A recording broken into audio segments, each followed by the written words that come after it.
বিপদ যে কখন কার দরজায় কড়া নাড়বে সেটা অনুমান করা যায় না। কে জানতো হঠাৎ করে এভাবে অসুস্থ হবে ক্রিকেটার তামিম। বাংলাদেশের ক্রিকেটের অন্যতম সফল ব্যাটার ও সাবেক অধিনায়ক তামিম ইকবাল রীতিমতো মৃত্যুর কাছ থেকে ফিরে এসেছেন। গ্যাস্ট্রিকের সমস্যা মনে করে গুরুত্ব দেননি তামিম, তবে সময়ের সঙ্গে সঙ্গে পরিস্থিতি ক্রমেই অবনতি হয় তার।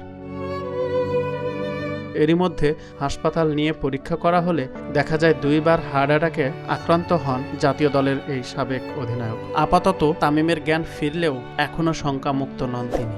আমরা হোপফুল যে উনি আসলে বিকেএসপিতে প্রিমিয়ার লিগের ম্যাচ খেলতে নেমেই অসুস্থ হওয়া তামিম ইকবালের অবস্থা কিছুটা উন্নতি হয়েছে। সাভারের Sheikh Fazilatunnesa Mujib memorial KPJ specialised হাসপাতালে তামিমের হার্টে একটি রিং পরানো হয়েছে।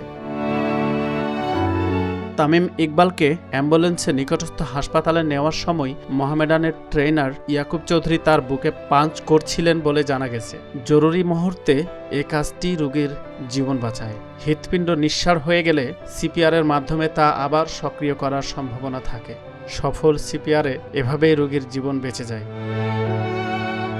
ট্রেনার ইয়াকুব চৌধুরী সময় মতো সঠিক কাজটি করেছিলেন। সাংবাদিক দেবব্রত মুখোপাধ্যায় তার ফেসবুক স্ট্যাটাসে জানান, তামিমকে বাঁচাতে 22 মিনিট ধরে সিপিআর দেওয়া হয়েছে এবং 3 বার ডিসি শক প্রয়োগ করা হয়। এ সময় তার হার্ট কার্যত বন্ধ ছিল।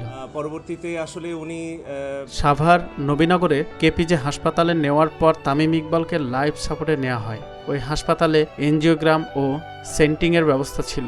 দ্রুততম সময়ে হৃদরোগ বিশেষজ্ঞ মনিরুজ্জামান মারুফ সেখানকার প্রশিক্ষিত দল নিয়ে এনজিওপ্লাস্টি ও সেন্টিং সম্পূর্ণ করতে পেরেছেন। শেষ খবর পাওয়া পর্যন্ত করোনারি কেয়ার ইউনিটে 48 ঘন্টার নিবিড় পর্যবেক্ষণে আছেন তামিম ইকবাল। বর্তমানে তামিমের হার্টে রিং পরানো হয়েছে। ব্লক দূর হলেও জটিলতা পুরোপুরি কাটেনি বলে জানিয়েছে বিকেএসপির নিকটতম কেপিজে হাসপাতালের medical director doctor Rajib Hasan. বিকেলে বিসিবির প্রধান চিকিৎসক দেবাশিস চৌধুরী জানিয়েছেন, কথা বলতে পারছেন তামিম। হার্ট অ্যাটাকের যে কোনো উপসর্গ দেখা দিলে রোগীকে দ্রুত হাসপাতালে নিয়ে যাওয়া প্রয়োজন। হার্ট অ্যাটাক হয়েছে বলে নিশ্চিত হলে চিকিৎসক দ্রুততম সময়ে প্রয়োজনীয় ব্যবস্থা নেবেন। উন্নত চিকিৎসার জন্য দূরে কোথাও রওনা হওয়ার চেয়ে নিকটস্থ যে হাসপাতাল এনজিওগ্রাম ও সেন্টিংয়ের ব্যবস্থা আছে সেখানে চিকিৎসা নেওয়াই ভালো সিদ্ধান্ত। তামিমের দল মোহামেডান সূত্র জানিয়েছে, তামিমকে ঢাকায় আনার উদ্যোগ নেওয়া হয়েছিল। বিকেএসপির মাঠে হেলিকপ্টারও নামানো হয়েছিল, তবে সে সিদ্ধান্ত থেকে সরে এসে তাকে দ্রুত কাছের হাসপাতালে ভর্তি করা হয়।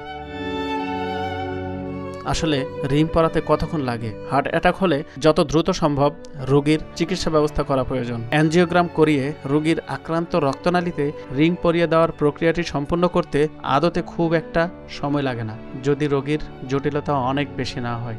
আন্তর্জাতিকভাবে এটি হার্ট অ্যাটাকের আদর্শ পদ্ধতি, তবে আমাদের দেশে অনেক রোগীকেই হাসপাতালে নিয়ে আসতে অনেকটা দেরি হয়ে যায়। সব হাসপাতাল বা ক্লিনিকে এনজিওগ্রাম এবং সেন্টিংয়ের ব্যবস্থা থাকে না।